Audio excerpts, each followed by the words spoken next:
దొంగల దొంగ భలే తెలివి కల్ల దొంగ ఇగరవంతమైన దొంగ ఉన్నాడు పోండ్రికి దొంగ. ఏం చేసి బతావు బిడ్డ అంటే దొంగతనం చేసి బతా, ఎవరికన్నా దొరికిందా అంటే తెలివితోని తప్పించుకుంటా అన్నట్టే ఉన్నది గీ దొంగని ముచ్చట.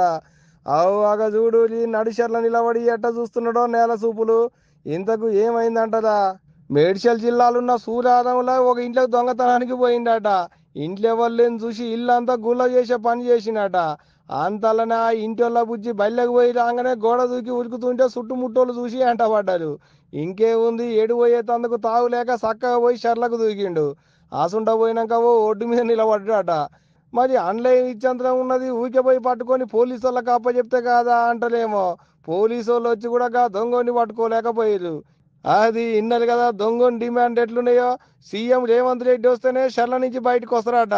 మరి ఈ ఈగరం సల్లగుండా సీఎం రేవంత్ రెడ్డి ఎందుకు వస్తాడు రావాలి? నువ్వు దొంగతనానికి పోయిన ఈగరం మంచిగుందని, నువ్వు చేసిన ఉద్దరికం మంచిగుందని, ఇంకా సీఎం రాకపోయినా నీ సక్కదనానికి అనుకుంటున్నారట ఈ ముచ్చటరికైనా అక్కడి పబ్లిక్. ఏదన్నా కానీ ఇది కానీ తప్పించుకోవాలనే వంకతోని రేవంత్ రెడ్డిని అడ్డం పెట్టుకొని ఇగో ఇట్ట నడి మధ్య రేతులు ఏటోళ్ళు అడిగిపోయినాక శరీరంగా దిగి తొవ్వ పట్టిపోయిండట. భలే ఈగ్రమంతమైన దొంగే ఉన్నాడు పోరి. ఊకుంటారు అంత మాత్రంతో తప్పించుకున్నంత మాత్రాన.